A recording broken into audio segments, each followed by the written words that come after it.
Hi అండి. అందరూ ఎలా ఉన్నారు? అందరూ బాగున్నారా? నేను కూడా బాగున్నానండి. ఈరోజు వీడియో ఏంటంటే కారపూస. కారపూసను కూడా పెట్టాలా మాకు తెలీదా అనుకోవచ్చు. కొంతమందికి తెలుసండి, కొంతమందికి చేయటం వచ్చు, కొంతమందికి చేయటం రాదండి. నాకైతే చేయటం రాదు. ఇలాంటి పెద్ద పెద్ద పిండి వంటలు వండాలని నాకు మా అమ్మగారే చేసిస్తారండి. స్కూల్ స్టార్ట్ అయ్యి 1 మంత్ అవుతుంది. డైలీ ఫ్రూట్స్ అంటే పిల్లలు తినరు. బయట ఫుడ్ అంటే అన్‌హెల్తీ బేకరీ ఫుడ్డు. కాబట్టి ఇంట్లోనే మనం చేసుకుంటే అయిపోద్ది కదండి పిల్లలకి. నాకు 2 చిన్న పిల్లలు ఉన్నారు. వాళ్ళకి డైలీ స్నాక్స్ పెట్టాలి. కాబట్టి చూడండి, నాకు 200 ఖర్చయింది. ఈ 200కి నేను 2 రకాల స్నాక్స్ చేశానండి ఇదే పిండితో. మీకు ఈ వీడియోలో ఒక స్నాక్ చూపిస్తాను. రెండో వీడియో అంటే ఈ వీడియోలో మీకు కారపూస చూపిస్తాను. నెక్స్ట్ వీడియోలో ఇంకో స్నాక్ చూపిస్తానండి నేను. ముందుగా కేజీ శనగపిండి, పావు కిలో బియ్యపిండి, సరిపడా ఉప్పు, కారం వేసుకోవాలండి. వీడియోలో చూపిస్తున్న విధంగా సరిపడా నీళ్ళు పోసుకొని పిండిని కలుపుకోవాలండి. ఇక అదే చూసుకుని పోసుకోండి మీరు. మరీ జోరైపోకూడదు, మరీ గట్టిగా ఉండకూడదు. వీడియోలో చూపిస్తున్న విధంగా కలుపుకోవాలండి. చూస్తున్నారు కదా ఎలా కలుపుతున్నారు మామగారు. అలా కలుపుకోవాలండి. కలిపిన తర్వాత నెక్స్ట్ బాండి పెట్టి ఆయిల్ పోద్దామండి. నేనైతే పామ్ ఆయిల్ తీసుకున్నాను అండి. మీకు ఇష్టమైతే పామ్ ఆయిల్ పోసుకోండి, లేదనుకుంటే సన్ఫ్లవర్ ఆయిల్ పోసుకోండి. ఆప్షనల్ మీది, మీ ఇష్టం. మీకు ఏది కావాలంటే అది పోసుకోండి.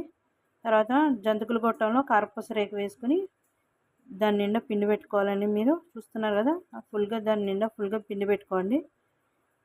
మరి ఎక్కువ పెట్టద్దు, సరిపడా పెట్టండి. ఎక్కువ పెడితే మరి పైకి వచ్చేస్తుంది. ఆయిల్ కాగిందో లేదో చూసుకుందామండి.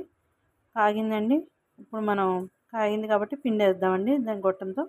చూస్తున్నారు కదా వీడియోలో చూపిస్తున్నట్టుగా పిండాలండి. కొంచెం గట్టిగా పిండండి, ఎందుకంటే మధ్యలో ఆపేస్తే మనకు రౌండ్గా రాదండి. చూడండి, ఆయిల్ బాగా కాగింది కాబట్టి మీకు ఎలా బుడగలు వచ్చేస్తున్నాయి పైకి. చూస్తున్నారు కదా. రెండో వాయికి కూడా సిద్ధం చేసుకుందాము. ఆల్రెడీ ఒక పక్కన వేగుతూ ఉంది. రెండో వాయికి కూడా సిద్ధం చేసుకుందాం. ఎందుకంటే పైదానికి బాగా పిండి అంటుంది కానీ కొంచెం చేయి తడి చేసుకుని తీసుకోండి. ఎందుకంటే రెండోసారి వేసుకునేటప్పుడు కొంచెం మీకు స్మూత్గా దిగుద్దండి, అందుకని చెప్తున్నాను. చూస్తున్నారు కదా, ఒక పక్కన వేగింది. రెండో పక్కకి తిప్పుకుందామండి. కొంచెం జాగ్రత్తగా తిప్పుకోండి, ఎందుకంటే ఆయిల్ మళ్ళీ పడ్డది మీద పడితే కొంచెం ఇబ్బంది కదండి. కొంచెం జాగ్రత్తగా తిప్పుకోండి. వేగిపోయింది రెండు పక్కల కూడా. చూస్తున్నారు కదా. నేను ఏ ఫుడ్ కలర్ వేయలేదండి, కాబట్టి అలా ఉంది. బేకరీలో అంటే ఫుడ్ కలర్ వేస్తారు కాబట్టి మీకు అంత ఎల్లోలా ఉంటుంది. ఇది అంత ఎల్లో లేదు చూసారా. ఇంట్లో చేసింది కాబట్టి ఫుడ్ కలర్ వేయలేదు కాబట్టి మీకు ఆ కలర్ వచ్చింది.